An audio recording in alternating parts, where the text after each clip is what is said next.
জাতীয় কবি কাজী নজরুল ইসলামের সমাধি পাশেই মসজিদ, ঢাকা বিশ্ববিদ্যালয় কেন্দ্রীয় মসজিদ।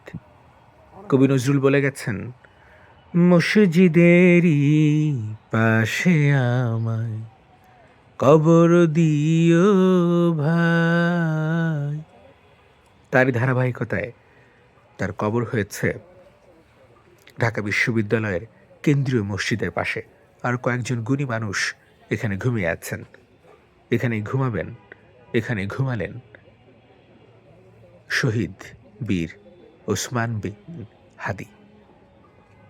তারুণ্যের প্রতীক, 1993 সালে জন্ম, 30 জুন ঝালকাঠির নলছ সিটিতে। মারা গেলেন 2025 সালের 18 ডিসেম্বর, বিজয় দিবসের দুদিন পর। এখানে কবর নির্ধারণ করেন তার পরিবার, ঢাকা বিশ্ববিদ্যালয় কর্তৃপক্ষ, রাষ্ট্র।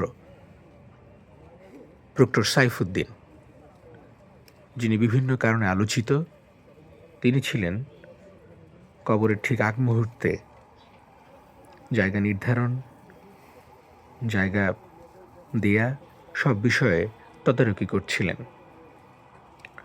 ওসমান হাদি একটি আলোচিত নাম।